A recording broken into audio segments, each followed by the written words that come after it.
अप्रसन्न आत्मा रहते हैं आप, प्रसन्न रहते सदैव।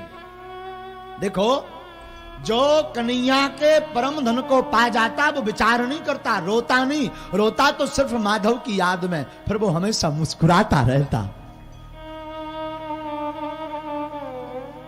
सत्य का उपासक मुस्कुराता है महाराज।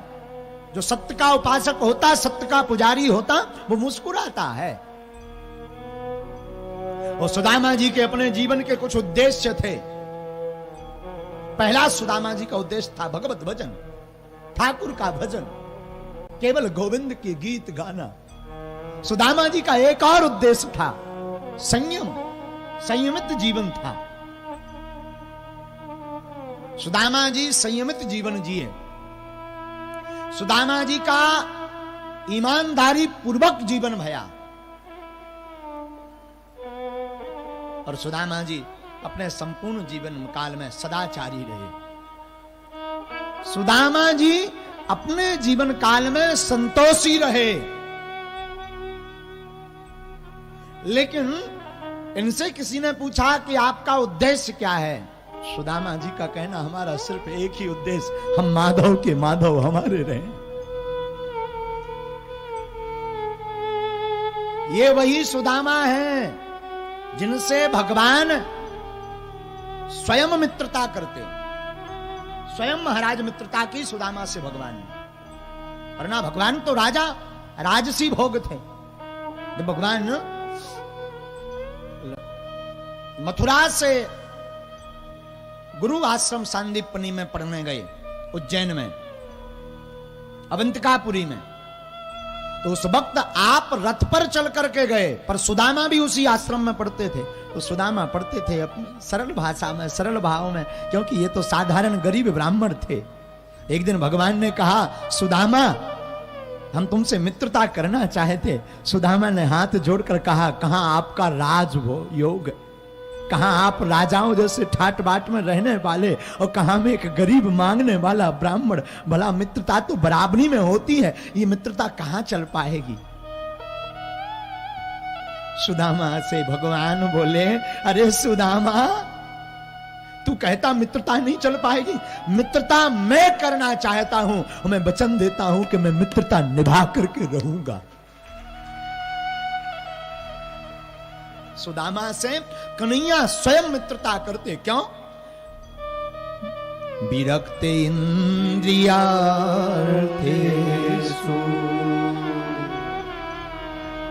प्रशांतात्मा जितेंद्रिय। क्योंकि आप प्रसन्न रहते, आप जितेंद्रिय हैं, इसलिए सुदामा से भगवान स्वयं मित्रता कर। देखो, भगवान की भक्ति विषय भोग वस्तुओं को प्राप्त करने के लिए की। श्रीमान, विषय भोग वस्तुओं का भोग भोगना प्रारंभ में तो अमृत जैसा लगता, पर इनका परिणाम विषतुल्य होता है। इसलिए भगवान की भक्ति आप सांसारिक भोग वस्तु में प्राप्त करने के लिए नहीं कीजिए, अपितु कन्हैया को प्राप्त करने के लिए कीजिए। अगर ठाकुर को प्राप्त करने के लिए कन्हैया की भक्ति करेंगे तो माधव जन्म जन्म के लिए तुम्हें आनंदित कर देगा। क्यों? भगवान के लिए भागवताकार ने प्रारंभ में लिखा, सच्चिदानंद रूपा। भगवान के लिए लिखा महात्मा में, भगवान सत्य चित्त आनंद से परिपूर्ण है, इनका नाम सच्चिदानंद है। और सच्चिदानंद भगवान क्या आपको आनंद नहीं दे सकता? जवाब दीजिए, क्या सच्चिदानंद भगवान आनंद नहीं दे सकता? दे सकता। और ध्यान दीजिए, सुख में और आनंद में बहुत अंतर है। सुख होता क्षणिक, आनंद होता सदैव। सुख क्षणिक होता। जिस प्रकार गाड़ी की चाह है और अचानक आपको गाड़ी प्राप्त हो जाए तो क्षणिक सुख होगा, एक दिन के लिए गाड़ी हो गई, फिर दूसरा कांटा लग जाएगा, पर आनंद सदैव एक जैसा रहता है। तो भगवान स्वयं मित्रता करते सुदामा से। महाराज सुदामा अद्भुत चरित्र है श्रीमद् भागवत के, अद्भुत चरित्र, करुणा से भरा हुआ यह चरित्र है। सुदामा की पत्नी थी जिसका नाम था सुशीला। यथा नाम तथा गुण, जैसा नाम वैसा गुण, सुशील स्वभाव की। और सुशीला की बड़ी महिमा है। वैसे सुशीला को, सुदामा को गरीब नहीं कहा भागवत में, भागवताकार ने सुदामा को गरीब नहीं कहा। भला वो गरीब कैसे हो सकता जिसका माधव परम धन हो, इसका मोहन परम धन हो, और गरीब कैसे हो सकता साहब? दरिद्र सीध माना, हाँ? दरिद्री कहा, पर दरिद्री का अर्थ गरीब नहीं होता, दरिद्री का अर्थ होता अस्त व्यस्त आदमी। आप किसी के कमरे पर जाते हैं महाराज, तो कमरे पर जाएंगे, उसके कमरे में कहीं कपड़ा डले हो, सामान डला हो, बर्तन डले हो, मोबाइल डला हो, तो आप क्या बोलते हो? बड़े दरिद्री हो, व्यवस्थित नहीं हो। सुदामा को नहीं लिखा कुछ भी, पर सुशीला को दरिद्र जरूर कहा। वो व्यवस्थित नहीं है, कभी कभी संसार की तरफ आ जाती, कभी कभी उसे लालसा होती कि कुछ हो, कभी लालसा होती कि जिसमें पति प्रसन्न उसमें मैं प्रसन्न। सुशीला को दरिद्री कहा, पर सुदामा को नहीं। और नाम का बड़ा प्रभाव, इनका नाम तो है सुशीला, यथा नाम तथा गुण। लेकिन आजकल नाम बड़े उल्टे देखने मिलते समाज में। नाम शांतिबाई, जहां जाती क्रांति फैलाती जाती। हाँ? नाम क्या? बोले शांतिबाई, जहां जाती आगी लगा के आऊगी। हाँ? नाम शेर सिंह। एक आदमी बंदूक लिए खड़ा था, तो किसी ने पूछा क्या नाम है? बोले शेर सिंह। बाप का? बोले शमशेर सिंह। हाँ, खड़े क्यों हो? बोले कुत्ता भौंक रहा। वाह, नाम शेर सिंह, बाप शमशेर सिंह, कंधे पे बंदूक, खड़े क्यों? बोले कुत्ता भौंक रहा। देखो, नाम भी सोच समझ करके रखो। विद्वान ब्राह्मणों से पूछ करके नक्षत्र गुणान रूप नाम रखो। गूगल ने देश को बर्बाद कर दिया। गूगल में नाम आओ, डाली भाभी जाली, ये कुत्तों के नाम हैं। बोले कौन? डाली। नाम बड़े विचित्र। हरियाणा में एक हमारा चेला है, उसको बड़ा मोटा सा चेला, भागवत हो रही थी, हमने उसको पूछा तेरे लाल के बेटा तेरा नाम क्या है? बोले टुक टुक। हमें बड़ी हंसी आई। हमने कहा बेटा फिर से बता तेरा नाम क्या है? बोले गुरुजी टुक टुक। ले नाम रखना है तो ब्राह्मण से पूछ करके रखो। ब्राह्मण वही नाम रखेगा पंचांग रीति अनुसार जो लक्षण परिणत होंगे। नाम रख दो नयन सुख, नयन हो ही ना। हाँ? नाम रखो नयन सुख। हाँ? एक जने वेस्ट इंडीज जैसे दिखते थे, राम करिया। अरे नाम उर्फ उनका विचित्र था, बोले भूरा। अरे हम कहे भूरा नहीं करिया है, ओ यथा नाम तथा गुण होना चाहिए। हाँ, जैसा नाम हो वैसा गुण हो। सुशीला में ये बात थी, यथा नाम तथा गुण, जो नाम वो गुण। सुशील स्वभाव। एक साड़ी में पूरा जीवन निकाल दिया, पर कभी पति को नहीं कहा। संतति थी सुदामा के, संतान थी, और कभी नहीं डांटा, कभी याचना नहीं की, कभी लड़ी नहीं। और आज का जमाना हो, एक बार साड़ी ना लेवे दूसरे दिन गायब। हाँ, कब किसके साथ फरार हो जाए कोई ठिकाना नहीं। आराम बचाए। आज का परिवेश बड़ा विचित्र हो गया। मैं प्रार्थना करूं, ये अतिशयोक्ति नहीं होगी, मैं प्रार्थना करूं पति कैसा भी हो, पत्नी का धर्म है पति की प्रत्येक व्यवस्था में सहभागिनी बनना। सुदामा अद्भुत है।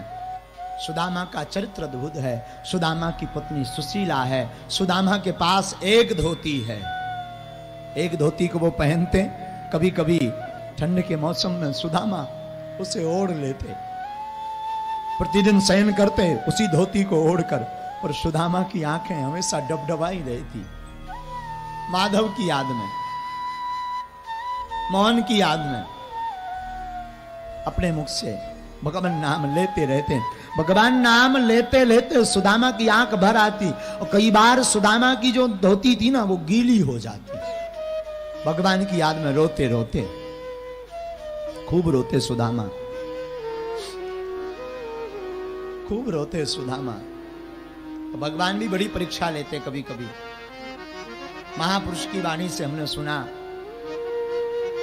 एक सुदामा की वृत्ति है 5 घर पे मांगना, 5 से 6 घर नहीं जाते। जो मिल जाए उससे उधर पूर्ति करते, पेट भरते, परिवार को चलाते, पर कभी शिकायत नहीं भगवान से, कभी भगवान से कुछ मांगा नहीं। तो महाराज एक बात बोलूं, बन जाते हैं हजारों रिश्ते, जब पैसा पास होता है टूट जाता वो रिश्ता गरीबी में जो सबसे खास होता है।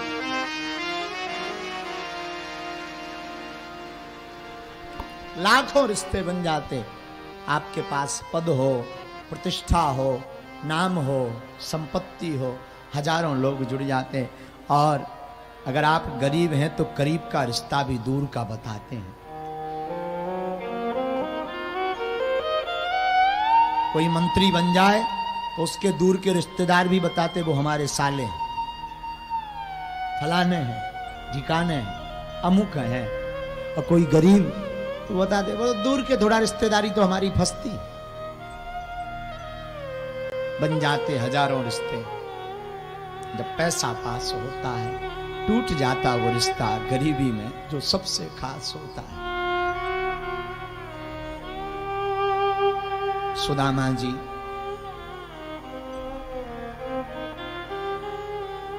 गरीब नहीं है, पर सुशीला को तो लालसा है कभी कभी, क्योंकि पुत्रों की तरफ, संतति की तरफ देख करके सुशीला सोचती।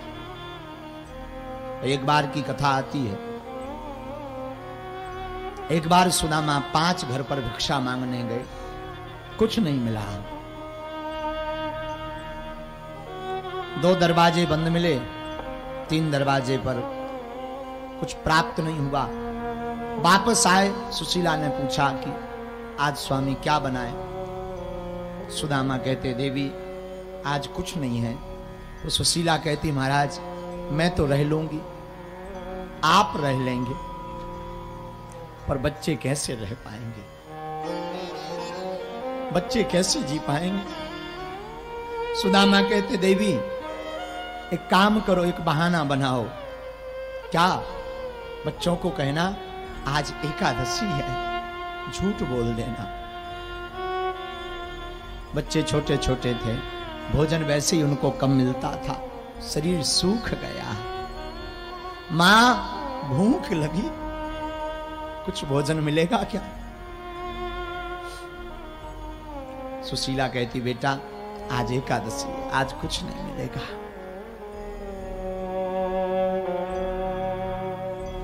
बच्चे कुछ नहीं बोले। मां सुशीला तुलसी पत्र डाल करके जल पिला देती। दूसरा दिन हुआ, फिर ऐसे ही गुजरा। आज सुदामा जी जिन घरों पर गए वहां सूतक था, कुछ घरों में कुछ प्राप्त नहीं हुआ। वापस आए, फिर पूछा पत्नी ने महाराज आज क्या बनाए। सुदामा कहते देवी आज भी कुछ नहीं है। महाराज मैं फिर वही निवेदन करूं, मैं तो रह लूंगी, पर वो बच्चे कैसे अब रह पाएंगे। कल तो एकादशी का बहाना बना लिया, आज क्या बनाऊं। बच्चे दौड़ते दौड़ते आए, मां भूख लगी है। सुशीला की आंखें डबडबा गई कि मैं संसार की कितनी अभागनी मां हूं जो अपने बच्चों को भरपेट भोजन नहीं करवा पाती। सुदामा कुछ नहीं बोले, चुप रहे। बच्चे सूख कर लकड़ी हो गए, चलते नहीं बनता।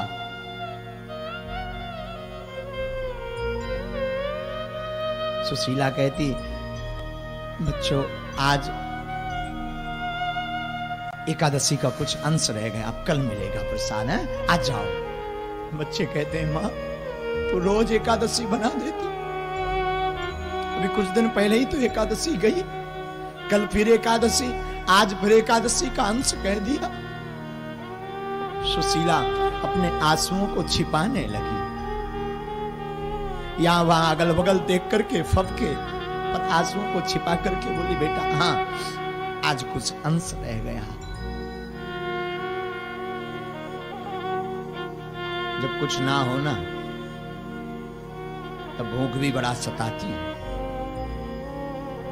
और जब गरीबी हो तब आटा भी बहुत गीला होता है। अमीरों के घर पर तो उपहार ही लाखों के लोग ले जाते, गरीबों के घर पर तो उसका ही खा करके आते, कुछ नहीं देकर आते। जिसने अपने जीवन में अभाव देखा वही जानता है गरीबी क्या होती। महाराज गरीबी विचित्र है, भगवान किसी को गरीबी ना दे, कन्हैया किसी को गरीबी ना दे।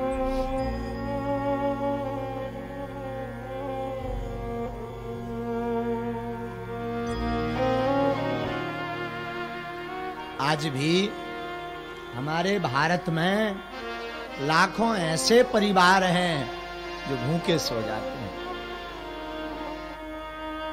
आज भी हमारे भारत में ऐसी मानसिकता है, बड़े लोगों के लिए तो उनके लड़के के शादी में भी, पुत्र की शादी में भी लाखों का उपहार आ जाता, पर बेचारे गरीब की पुत्री की शादी में भी कुछ नहीं आता। तो महाराज बड़े लोगों को कोई नियम नहीं निभाना पड़ता, जितने नियम निभाने पड़ते बेचारे गरीब को निभाने पड़ते, क्योंकि गरीब बेचारा होता है। 3 दिन बीते, सुदामा फिर मांगने गए। आज कुछ चावल सुदामा को मिले, तंदुल सुदामा लाए। महापुरुष की वाणी थी कि सुदामा ने प्रसाद बनाया भी, और आज बच्चों को पवाने वाले थे। इतने में द्वार पर बहुत दिन बाद, इनके द्वार पर तो कोई भिक्षा मांगने वाला भी नहीं आता था, तो कोई बहुत दिन बाद भिक्षाम देही की आवाज लगाता आया। सुदामा जी ने सोचा कोई साधु आया है, और अगर उसको द्वार से ऐसे ही भेज देंगे तो क्या बीतेगी। सुदामा कहते हैं महात्मन हमारे पास कुछ नहीं, कुछ तंदुल बन गए हैं, अगर आप पाओ तो मैं निवेदित करूं। वो साधु कहता लाओ, और जो तंदुल अपने बच्चों के लिए सुदामा ने बनाए थे वो साधु पा गया। अब तो बच्चे उठने की हिम्मत में नहीं पड़े, बच्चों के शरीर चल नहीं रहा, शरीर सूख गया, कमजोरी आ गई, आंखों के नीचे कालापन छा गया, श्वास तेज तेज से चल रही, एक एक हड्डियां कोई गिन ले ऐसी स्थिति हो गई सुदामा के बच्चों की। लेकिन सुदामा को कोई चिंता नहीं, सुदामा बार बार भगवान नाम ले। सुशीला पूरी रात बच्चों के सिराने बैठी रहती और अपनी साड़ी के पल्लू को पानी में भिगो भिगो करके बच्चों के होंठों पर लगाती, कहीं गला ना सूख जाए किसी का। माँ अपने बच्चों को, माँ कितनी भी गरीबी में रहे पर माँ हमेशा विचार करती हमारे बच्चों को अभाव न आए। सुशीला पूरी रात बैठी रहती। मैं प्रार्थना करूं व्यासपीठ से, आपके आसपास ऐसा कोई परिवार हो जो वास्तविक दीनहीन हो और भगवान ने आपको किसी लायक बनाया। मेरी प्रार्थना है आप किसी की मदद करना या ना करना, कथा करवाना अथवा मत करवाना, पर मानव होकर के किसी दीनहीन मानव के काम जरूर आना। इससे बड़ा कोई धर्म नहीं, मानवता से बड़ा कोई दूसरा धर्म नहीं। महाराज हमने अपने निज जीवन काल में कई कथाओं से हमने खुद बताया, हमने अपने निज जीवन काल में बहुत भोगा साहब। हम जिस गांव में रहा करते थे उस गांव में, वर्तमान में भी वहां रहते हैं, उस गांव में भिक्षा मांगकर अपना जीवन जिया। 9 वर्ष की अवस्था तक हमने अपने गांव में भिक्षा मांगी। हमसे छोटे भाई हैं, हमसे छोटी बहन, बहन से छोटा भाई, इन दोनों को पढ़ाया भी और भिक्षा मांग मांग करके खुद भी भोजन किया और परिवार को भी कराया। और उस वक्त के प्रत्येक वाकया हमें स्मरण में है कि कोई साथ नहीं देता, लोग आमंत्रण निमंत्रण भी नहीं देते शादियों का, क्योंकि ये कुछ चुका नहीं पाएगा। लोग समाज में बैठने भी नहीं देते अगर पैसा ना हो, और पैसा हो कितना भी बुरा कर्म करो वो तुम्हें आगे बैठाएंगे। निज अनुभव है। फक्कड़ साधु काऊ दुकान पे बैठ जाए, ऐसे ही फक्कड़ साधु वाला भाव का ऐसे कोई महात्मा किसी दुकान पर बैठ जाए, दुकानदार को आफत हो जाती कि ये कब भगेगा, पता नहीं क्या मांग ले। और काऊ, खैर ऐसा कहना नहीं चाहिए, अतिशयोक्ति नहीं है, पर ये वर्तमान में हम देखते हैं हमारे जैसे हरामियों को वो 3-3 घंटे इंतजार करता है तब भी सौभाग्य मानता है। ये हमारे देश का दुर्भाग्य है। मैं प्रार्थना करूं, आप बड़े राजनेताओं का बड़ा सम्मान, बड़ा टेंट, बड़ा खर्चा करते, मेरी प्रार्थना है कभी एक गरीब की भी ऐसी शादी करवा देना कन्या की। हम तुम्हें मानव मानेंगे।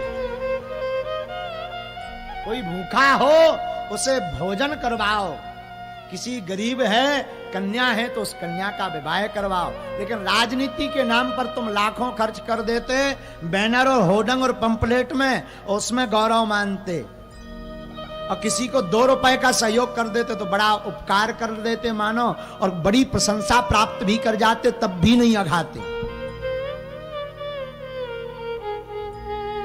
ये देश बड़ा विचित्र है महाराज। लेकिन हमारी माँ ने हमें जीवन में बड़ा सिखाया। मेरी माँ कहा करती थी, जब हमारा बचपना था, हमारी माँ कहती थी, बेटा हम महाराज उस शरीर से हैं, ये वो शरीर है, 3-3 दिन तक हमने एक दिन में 3 दिन में एक दिन चावलों की रोटी खा करके जीवन गुजारा। चावलों की रोटी हमें आज भी याद है। हमारी माँ चावल जब जो मांगने में मिल जाते उसे पीस लेती, उससे जो रोटी बनती थी वो टूट जाती थी। लेकिन हमारी माँ सदैव हमें एक बात सिखाती थी, बेटा घर के बाहर निकलना तो मुस्कुराते हुए निकलना, कोई ये ना समझे कि गरीब है, और जगत से तुम अपेक्षा मत रखना कि कोई कुछ देगा, परमात्मा से अपेक्षा रखना। अगर उन्होंने दिया तो फिर संसार अपने आप पीछे भागेगा। और जितने भी दीनहीन अपने आप को मानते हैं, नहीं दरिद्र सम दुख जग माही, दरिद्र के समान कोई दुख संसार में नहीं है। फिर भी हम प्रार्थना करें अपने आप को, जितने भी दीनहीन मानते, तुम संसार से मत मांगना, संसार खुद भिखारी है। ये जितने बड़े आदमी है ये खुद भीख मांगते। अंतर इतना, अमीर मंदिर के बाहर भीख मांगता, भिखारी मंदिर के भीतर भीख, अमीर मंदिर के भीतर भीख मांगता, गरीब मंदिर के बाहर भीख मांगता। मांगते दोनों हैं, भीख दोनों मांगते। और एक बात बोलूं, जिनके जीवन में दुख होता, गरीबी होती, वही समझ सकता गरीबी का दुख। जब तक फटे ना पांव बीमारी, का जाने पीर। पांव की बीमारी जब तक फटे ना, पीर पराई क्या जाना। और निज अनुभव हम आपको बता रहे, हमने कई दिन भूखे गुजारे, इसलिए हमने संकल्प लिया कि धाम पर अब जो भी चढ़ोतरी आएगी उससे सबको निःशुल्क भंडारा करवाएंगे। इसीलिए दूसरा, धाम का दास का संकल्प है गरीब कन्याओं के विवाह का, कि जो चढ़ोत्री आएगी उससे गरीब कन्याओं का विवाह करवाएंगे। और 19 और 20 और 21 3 साल में लगभग 40-50 गरीब कन्याओं का विवाह संपन्न हुआ। और ये हमने इसलिए किया, ये भी हमारे जीवन में वाकया घटा। ये बात बताते हुए हमें बिल्कुल भी संदेह नहीं, ना शर्म है। हमारी जब बहन की शादी हुई तो 20,000 रुपए की हमें जरूरत पड़ी। खेती पाती तो थी नहीं, पिताजी दास के कुछ करते नहीं थे, पिताजी तो मस्त रहते थे। हमने अपने गांव में, याद है हमें आज भी, 15 से 20 जगह महाराज उधारी मांगा कि हमें बहन का विवाह करना और आप 20,000 रुपए हमें उधार दे दें, हम आपके चुका देंगे।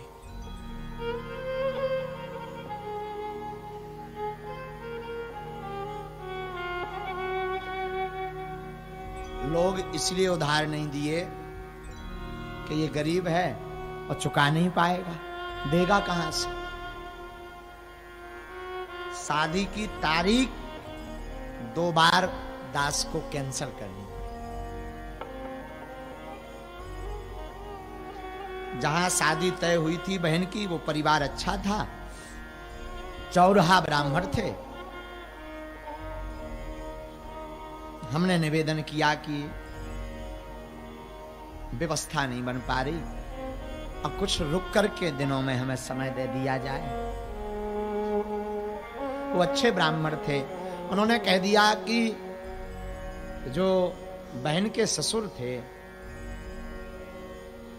उन्होंने बड़े अच्छे से बात कह दी, बेटा चिंता मत करो, और जब हो तो बता देना। और उन्होंने हमको कहा हमें तुमसे कुछ नहीं चाहिए, बस तुम्हारे घर में हमारे बेटे का विवाह हो रहा, यही बहुत है।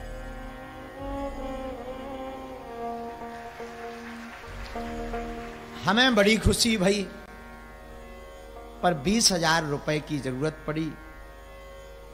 जब नहीं मिले, बाहर भी मांगा, पर लोग उधार उन्हें देते हैं जो बड़ा आदमी है, अमीर हो। उधारी भी अमीरों को मिलती है, गरीबों को नहीं मिलती, ये प्रायः पद्धति है। हमने माताजी को बताया, माताजी व्यवस्था नहीं हो पा रही है। अवस्था हमारी 13-14 साल की थी। माताजी ने कहा बेटा भगवान कुछ ना कुछ लीला करेंगे और बागेश्वरनाथ पर तुम भरोसा रखो, कुछ ना कुछ कृपा होगी। और हमें आज भी स्मरण है वो वाकया, महाराज दयालु, हम पूरी रात भर सोचते रहते थे तो कोई हमें उधारी दे दे। उस वक्त बरादरी का एक मुसलमान, धर्म से वो मुसलमान थे, हमारे परम मित्र थे शेख मुबारक खान और जलील, दोनों सुंदर कांड का पाठ किया करते थे, तो हम बड़ा मानते थे उन्हें। गांव इनका चुरारन था, चुरारन गांव में ये निवास करते थे। ये अभी की घटना बता रहे हम अपने निजी जीवन की, अभी भी वो दोनों हैं हमारे पास। ये दोनों मिलने आए तो हमने अपनी पूरी बात बताई। धन्य है ये दोनों मानव, इन्होंने बिना विचार किए लगभग आधा खर्चा हमारी बहन की विवाह में किया।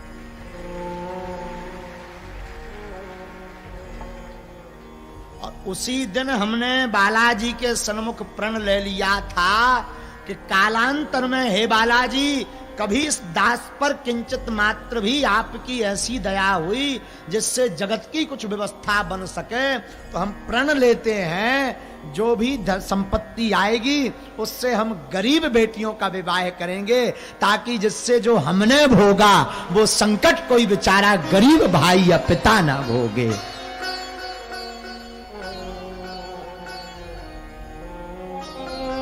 महाराज, वो संकट का जो चक्र था वो तो बालाजी ने अपनी पूंछ से सामने कार दिया। और अब यही प्रण है कि जब तक प्राण रहे तब तक ये संकल्प बालाजी चलवाते रहे। क्यों? अमीरों के तो बहुत गुरु होते हैं, 1-1 लाख रुपए चेक के लेकर के, मोटी रकम लेकर के काजू मखाने का प्रसाद। तुम विधायक हो तो कोई भी तुम्हें आशीर्वाद दे देगा, तुम मंत्री हो तो कोई भी आशीर्वाद दे देगा, धनपति हो तो कोई भी एसी में बिना प्रोटोकॉल के सब नियम तोड़कर मिल लेगा।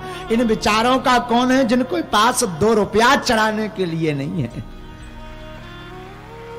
तब हमने विचार किया कि अमीरों को हम इंतजार जरूर करवाएंगे, पर जो वास्तविक परेशान हैं बागेश्वर धाम के दरबार में हम उनको बिना नंबर के भी अगर मिलना पड़े तो मिलेंगे। और बालाजी हमारी ऐसी सद्बुद्धि बनाए रखें कि ये हमारा संकल्प चलता रहे जब तक प्राण है। और एक और प्रार्थना सब श्रोताओं से, भैया आपके अगल बगल कोई दीनहीन हो, कोई गरीब हो, वास्तविक परेशान हो, तो तुम कथा सुनने आ पाना, ना आ पाना, बागेश्वर धाम जा पाना या ना जा पाना, अपनी शादी में लाखों खर्च कर पाना या मत कर पाना, पर उसको डूबते को तिनके का सहारा काफी होता है। थोड़ा सा सहारा जरूर से दे देना ताकि उसका भला हो जाए। सुदामा की पत्नी बड़ी रोती, खूब रोती। क्यों? अब बच्चों को हम क्या जवाब दें? वो अंधेरी रातें, घास फूस की झोपड़ी, बर्तन के नाम पे सिर्फ एक मटका, चूल्हा तो कई महीनों कई बार जलता नहीं तो चूल्हा फूटा हुआ, मिट्टी के 2 पात्र, उसी में ये पालें और कभी कभी उसी में बच्चे पालें, एक साथ कभी बैठ के पाने को मिलता नहीं सुदामा को।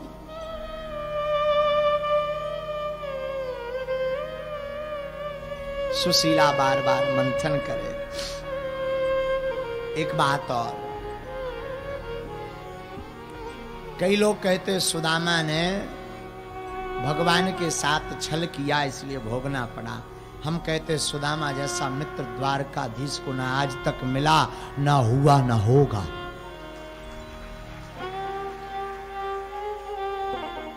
कई लोग कहते सुदामा ने 40 चने खाए इसलिए 40 वर्ष तक दरिद्र भोगना पड़ा, अभाव में जीवन जीना पड़ा। बात ठीक है, हम कहते सुदामा जैसा समर्पण नहीं हुआ, सुदामा जैसी मित्रता का समर्पण दूजा कोई उदाहरण नहीं, क्योंकि कथाओं को आपने पढ़ा ही नहीं ठीक से। सुदामा ने कभी छल नहीं किया भगवान के साथ। एक बार एक चोर कुछ चने को चोरी करके ले जा रहा था। एक बूढ़ी माँ जो सिला बीनने का काम करती थी और उसने पोटली बनाकर रखे, तो चोर उस पोटली को लेकर के भागा तो रास्ते में पैर में वो चट्टा लग गया तो वो पोटली छूट गई। अब वो वहीं पर गिरी जहां पर भगवान श्री कृष्ण और सुदामा पढ़ते थे, संदीपनी आश्रम में। वो पोटली छूटी तो चने बिखर गए तो चोर भय के कारण पकड़ ना जाए भाग गया। भगवान श्री कृष्ण की गुरु माता ने बाहर निकली तो चने को गिरा हुआ देखा तो वो चने बीन लिए, लेकिन जिस बूढ़ी अम्मा के वो चने थे उसने जब अपनी झोपड़ी में देखा चने नहीं तो श्राप दे दिया कि जो भी मेरे इन चनों को खाएगा वो आजीवन दरिद्रमय जीवन व्यतीत करेगा, अभाव में रहेगा। जितने चने खाएगा उतने वर्ष तक अभाव में रहेगा। और एक दिन सुदामा ने एक पाठ याद नहीं किया, लेकिन भगवान मित्रता निभाते हैं, तो भगवान ने सोचा सुदामा ने पाठ याद नहीं किया तो इसे भी डांट लगेगी, तो हमें सब आता है पर हम भी गुरु जी को जवाब नहीं देंगे। तो भगवान ने भी गुरु जी को जवाब नहीं दिया, तो दोनों को दंड दिया गया, जाओ तुम्हें वन से लकड़ियां लानी है, तो भगवान और सुदामा जाने लगे। तो गुरु माता ने वो चने की पोटली दे दी, ले बेटा भूख लगे तो आधा आधा बांट के खा लेना। सुदामा बन गए। सुदामा ने जब चने को देखा, सुदामा के लिए लिखा ही ब्राह्मणो ब्रह्मवित्तमा, ब्रह्म ज्ञानी है सुदामा। सुदामा ने जब चनों को देखा कि अरे ये तो चने श्रापित हैं, गुरु मां ने कहा कि आधे तुम खाना, आधे कृष्ण को खिला देना। अगर हमने आधे श्री कृष्ण को खिलाए, आधे खुद खाए, तो आधा जीवन भगवान कृष्ण को अभाव में जीना पड़ेगा, आधा जीवन हमें अभाव में जीना पड़ेगा। वो मित्र किस काम का जो मित्र को अभाव में जिवाए। सुदामा बोले मैं खा लेता हूं, मेरा मित्र द्वारकाधीश बना रहे,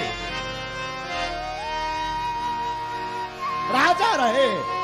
राजा बनाने के लिए सुदामा ने जानबूझकर वो श्रापित चने खा लिए ताकि द्वारकाधीश रहे। इसलिए साधु में कहता हूं सुदामा जैसा ना मित्र भया ना हो सकता। सुदामा अद्भुत मित्र, समर्पण, प्रेम, मित्रता की पराकाष्ठा सुदामा है महाराज। मित्रता की पराकाष्ठा सुदामा है, सुदामा है, सुदामा। महाराज 40 वर्ष तक सुदामा ने अभाव में जीवन जिया। एक दिन भगवान ने विचार किया ये तो आएगा नहीं। भगवान साधु बनकर पहुंचे सुदामा के घर। सुदामा थे नहीं, सुदामा की पत्नी सुशीला थी। सच बोलूं, आजकल मित्रता सिर्फ और सिर्फ शारीरिक भोग या कोई कामना सिद्ध पूर्ति के लिए की जाती। मैं प्रार्थना करूं मित्र वो नहीं जो भोग के लिए, वासना की पूर्ति के लिए या कोई कार्य सफलता के लिए मित्रता रखता है। मित्र वही है जो एक दूसरे के सुख और दुख में जीवन जीने का संकल्प लेता है। मित्र वही है। लेकिन आजकल मित्र है ही नहीं, फ्रेंड हैं, फ्रेंड। और फ्रेंड होते नहीं ट्रेंड, तो इनका जल्दी होता है एंड। फ्रेंड होते नहीं ट्रेंड मित्रता में, इसलिए इनका जल्दी होता है दी एंड। हाँ, लेकिन मित्रता सीखनी तो सुदामा का पावन चरित्र सुनिए। अद्भुत चरित्र है सुदामा का, अद्भुत समर्पण है सुदामा का भगवान के प्रति। तो भगवान आए साधु बनकर, देवी भिक्षाम देही। सुशीला कहती महाराज कुछ नहीं हम पर, क्या दूं, खुद खाने को नहीं है, आपको क्या दूं, क्या अर्पित करूं आपको। साधु रूप में भगवान कहते देवी कुछ नहीं तो जल पिला सकती, जल पिलाओ। सुशीला कहती हाँ, पर सुशीला हिचकिचाई, गई तो पर हिचकिचाई, फिर लौट आई। तो साधु बने भगवान बोले जल नहीं दे सकती। सुशीला कहती महाराज जल है पर बर्तन नहीं, दूं तो दूं किसमें, पिलाऊं किसमें। भगवान बोले घड़ा लाओ। और सुशीला बेचारी वो घड़ा लेकर के गई और रोने लगी कि मैं संसार की कितनी अभागी गृहिणी हूं कि कोई साधु पुरुष घर पर आया हो, मैं अतिथि देवो भवा की भांति स्वागत न कर पाई। मैं तो कन्हैया से प्रार्थना करूं कि हे माधव, जितनी कथा सुन रहे इनके जीवन में हमेशा गोविंद का प्रभाव रहे, कभी वस्तुओं का अभाव न रहे। क्योंकि प्रभाव में सब, अभाव में सभी हे दृष्टि से देखते हैं। अभाव हो, वस्त्र ना हो, लोग छींटा मारते, उलाहना देते, हंसी करते, ठिठोली करते, घर के ही करते। देखो उसका बेटा कैसा घूम रहा, बेटी कैसी घूम रही। अब उस माँ बाप पर क्या गुजरती जिसके बेटा होते या बेटी होती, वो करे का प्राण तो ध्यान न दे। एक उत्तर प्रदेश का वाकया है, हमें याद है। व्यक्ति के ऊपर कर्जा हो गया तो वो किडनी बेचने को तैयार हो गया। करे भी इंसान तो करे क्या। मैं प्रार्थना करूं तुम जरूर मदद करो सबकी। दूसरी प्रार्थना करूं बुरा ना लगे तो, संसार में आपका कोई साथ दे या ना दे इस भरोसे मत जीना साहब, इस भरोसे जीना कि जब कोई साथ नहीं तब माधव साथ है। माधव के भरोसे रहना। और दूसरी बात, हम अपनी व्यासपीठ की बात बोले तो कभी तुम्हें कोई संसार में साथ दे या ना दे तो तुम्हारे लिए बागेश्वर धाम का द्वार खुला है, चले आना, चाहे जब चले आना। जब संसार साथ ना दे तो बालाजी का दरबार पकड़ लेना। मेरा परमात्मा, मेरा हनुमान इतना कृपालु है, वो तुम पे कृपा करेगा, तुम्हारी बाहें पकड़ के छोड़ेगा नहीं, छोड़ेगा नहीं। साधु सुशीला कहती महाराज कैसे दूं, घड़ा भर पानी वाला घड़ा उठा के लाई पर वो देहरी पर आते आते फूट गया। अब रो पड़ी सुशीला, भीतर फबक फबक करके रो पड़ी। भोजन नहीं दे पाई, जल भी ना पिला पाई। कितनी अभागिनी हूं मैं, बच्चों को भी ना भोजन करा पाई, साधुओं को भी भोजन ना करा पाई। मैं कितनी अभागी गृहिणी हूं। वापस आई तो नीचे नयन कर लिए। भगवान समझ गए, भगवान की अपनी लीला है। भगवान बोले देवी तुम परेशान मत हो, अगर तुम कुछ दे नहीं सकती तो वचन दे सकती हो। हाँ हाँ जी महाराज, मैं वचन दे दूंगी। तुम्हारे पति के मित्र हैं द्वारकाधीश, तुम 2-4 बार उनसे कहना कि वो उनसे एक बार मिल आए, ये वचन दो। सुशीला की आंखों में प्रसन्नता के आंसू आ गए। महाराज क्या ये बात सच है? मैं बोल रहा हूं ये सत्य है। तुम्हारे पति के मित्र द्वारकाधीश, द्वारका के राजा। सुशीला गदगद हो गई। और एक दिन सुशीला कहती, स्वामी हमने सुना आपके मित्र द्वारकाधीश हैं, आप जाओ ना। वो हमने सुना वो ब्राह्मणों के बड़े सेवक हैं। क्यों जाऊं, क्या जरूरत है? अरे स्वामी शायद वो कुछ दे दें तो कहना क्या। सुदामा बोले देवी जाना तो चाहता हूं, मैं भी बहुत दिन से सोच रहा हूं, तुम्हें किसने बताया? बोले एक साधु बाबा कह के गए। देवी हाँ वो मेरे मित्र हैं, मैं जाना भी चाहता हूं, पर इस हालत में क्या कहेंगे राजवासी लोग? मित्र के घर, राजा के घर, गुरु के घर और परमात्मा के घर, इन 4 जगहों पर खाली हाथ नहीं जाना चाहिए। कुछ ना कुछ उपहार हो। और भगवान के दर पर तो पत्रम पुष्पम फलम तोयम यो में भक्ति प्रियक्षति।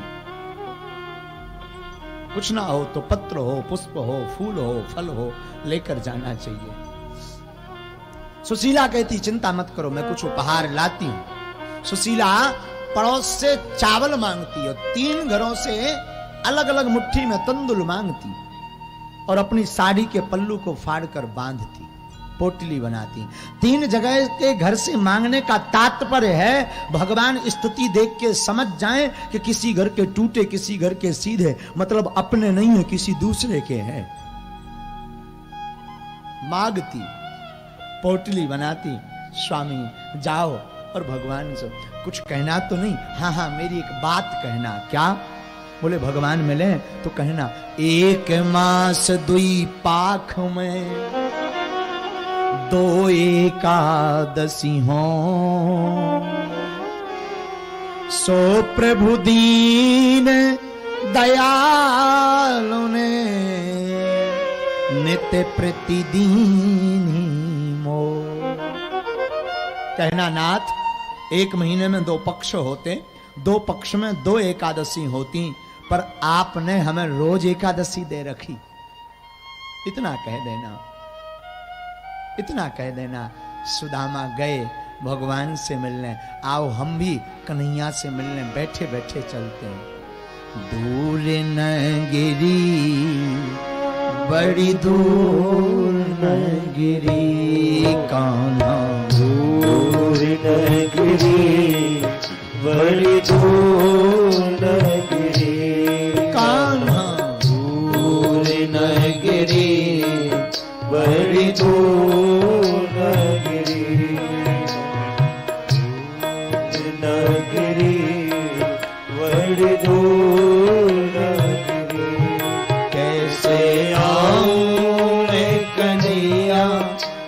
से आऊं मैं कन्हैया तेरी गोकुल नगरी बड़ी दूर नगरी। दूर नगरी बड़ी दूर नगरी। अगर चलना है तो दोनों हाथ उठाओ।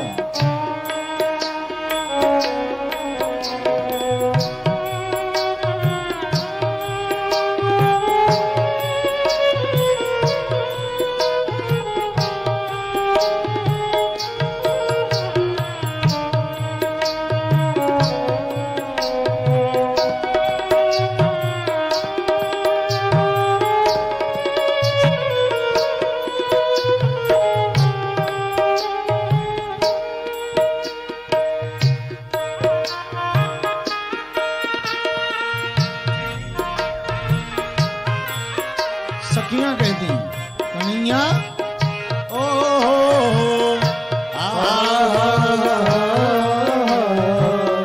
रात को जो